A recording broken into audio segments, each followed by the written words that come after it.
जी नहीं, विपक्षियों को बीजेपी को तो नहीं दिख रही ना। प्रियंका गांधी ने शुरू तो किया विचार, वो क्यों नहीं सारी पार्टियां तय कर दें, बीजेपी तय कर दे, महिलाओं को टिकट दो गया। ठीक है सर, सुनने दीजिए, और लोगों से भी रिएक्शन लेना। हाँ।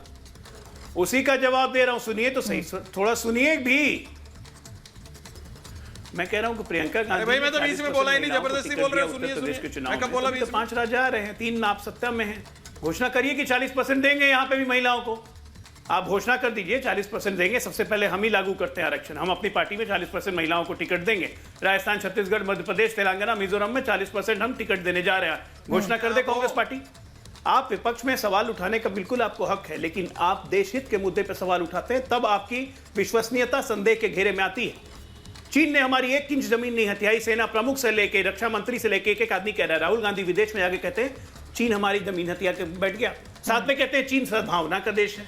ये कौन सा भैया जो हमारी जमीन हथिया लेगा वो सद्भावना का देश कहां से बन जाएगा?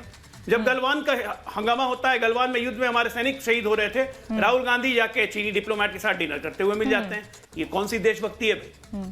भारत माता की जय का विरोध करने वाले दानिश अली, जिनके साथ अभी अशोभनीय हरकत हुई, उनके समर्थन में जाके राहुल गांधी मिलने उनके घर जाके उनको गले लगा लेते हैं। ये कौन सा देशभक्ति का प्रमाण है भैया?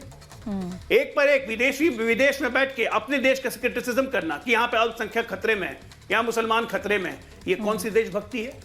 इन सब बातों पे प्रश्न नहीं उठेगा राहुल गांधी के?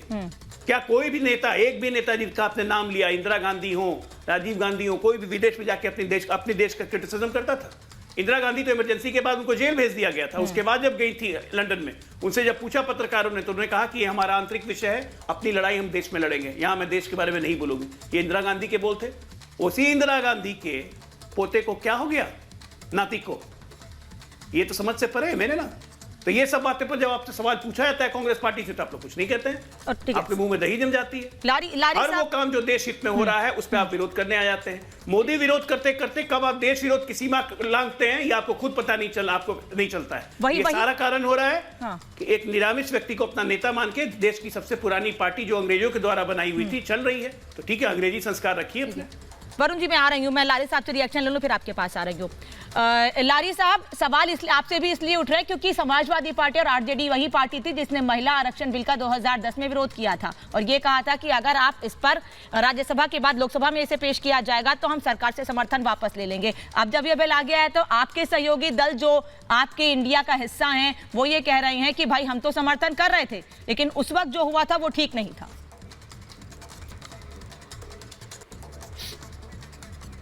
मैम, आपको मालूम है कि सबसे पहले इंट्रोड्यूस कब हुआ था ये बिल? नहीं मालूम होगा। It was introduce by Shri HD Deve Gowda ji, the prime minister of India, जो 1996 में थे। और किस एक्ट के तहत हुआ था? 1935 एक्ट। 1935 एक्ट में रिजर्वेशन मिलता है, और रिजर्वेशन किसने लागू करवाया था, किसने किया था? शाहू जी महाराज ने। शाहू जी महाराज ने किया था, किसी ब्राह्मण ने नहीं किया था। आलोक शर्मा जी आपने या मोदी जी ने नहीं किया था। हाँ, डेवलपमेंट की बात रही तो मैम हम उससे अभी बता रहे 2014 से पहले मैं पत्ते पहन के, यहाँ का हिंदुस्तान की जनता पत्ते पहन के, पत्ते लपेट के चलती थी।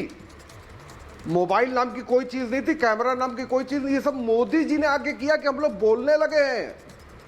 आकाशवाणी हुई थी, इनका मोदी जी का जन्म नहीं हुआ, पदार्पण हुआ है। बाकायदा हजारों साल पहले हुआ है। मोदी जी ने 2014 में जब पूरी पावर उनके हाथ में आई तभी हम लोग को कपड़े पहनने को मिले। उससे पहले हम लोग बिना कपड़ों को घूमते थे। खाने में हम लोग पत्ते और घास खाते थे। टीवी वगैरह कुछ था ही नहीं। सर, राकेश शर्मा जो चांद पे जो गया था, तो इंदिरा गांधी के टाइम पे जो कहा जाता है तो वो गलत कहा जाता है। कोई राकेश शर्मा नहीं गया था चांद पे इंडिया से। अगर हम कोई राकेश शर्मा ने, मोदी जी ने भेजा है। महाभारत में आज सवाल ये पूछा लारी साहब कि क्या विपक्ष मोदी विरोध में, देश विरोध में उतर आया है? क्योंकि हर चीज पर सवाल खड़े कर रहे हैं, संसद का भी विरोध कर रहे हैं, बिल को भी कह रहे हैं बदल देंगे। मेरा सवाल सिर्फ इतना है, 14 के पहले आप क्या करते थे, आप कैसे रहते थे, ये आपकी पर्सनल लाइफ है। मैम पहली बात है, जो मैं बात कह रहा हूँ उस पे आपको बिलबिलाना नहीं चाहिए। सर मैं नहीं बिलबिला रही हूँ, मुझे लग रहा है मेरे सवाल से आप बिलबिला गए हैं। नहीं, मैं जो सवाल पूछ रही हूँ आप उसका जवाब नहीं दे रहे हैं। लारी साहब घुमा फिरा के जवाब मत दीजिए ना फिर। मैंने 14 की पूछा लिस्ट में 15वां नाम आपका भी महिला आ जाएगा। आरक्षण बिल का विरोध क्यों किया था? 14 आपने की मुझे लिस्ट गिना में दिया कब से इंट्रोड्यूस 14 हुआ की था। लिस्ट में 15वां नाम अपना ना जुड़वाइए आप। मुझे धमकी मत दीजिए, है 14 की लिस्ट ना, में मुझे 15 धमकी नाम मत अपना ना दीजिए। जुड़वाइए, जहां 15वां लिस्ट में नाम नाम आपका जोड़ना जुड़ जोड़ जाएगा। दीजिएगा। सवाल तो पूछूंगी, सोच आज समझ भी के पूछ बात रही हूँ, आगे करिए। भी पूछूंगी। जहां पे बात करनी है, मुझे क्या जवाब देना है, मुझे क्या जवाब देना है, ये मुझे एंकर नहीं बताएगा। मेरा जो इतने सवाल सारे होगा जवाब उस पर आपने देंगे तो कर दिए ठीक, लोगों से, और मेरा जो सवाल जवाब होगा उस आपने पर कह जवाब दिया देंगे कि सब ठीक, कुछ- नहीं तो आपकी मर्जी। जब मैं सवाल पूछ रही हूँ कि महिला आरक्षण बिल का विरोध क्यों किया था, उस पर जवाब दीजिए। बीजेपी, मैडम बीजेपी की प्रवक्ता है आप, सीधे सर announce करिए प्लीज कि आप सर्टिफिकेट BJP मत की दीजिए, प्रवक्ता हैं, चैनल मुझे से आपका प्रमाण कोई पत्र मतलब मत नहीं है। दीजिए, मुझे मेरा नहीं, चैनल you are प्रमाण a पत्र दे BJP देगा। spokeswoman. You are नहीं देना पड़ेगा आपका प्रमाण पत्र उन 14 लोगों की तरह 15 मैं आपसे लड़ने के लिए नहीं बैठी हूँ, प्रमाण पत्र मैं हमको आपसे देना लड़ने के लिए पड़ेगा। नहीं बैठी हूँ, आप जैसे लोगों मैं का आपसे लड़ने के लिए पर्दाफाश नहीं करना बैठी पड़ेगा हूँ। हमको। लारी साहब जब सोच लीजिएगा आंसर क्या मैं देना है तब आपके लड़ने पास के लिए आऊंगी। नहीं हर्षवर्धन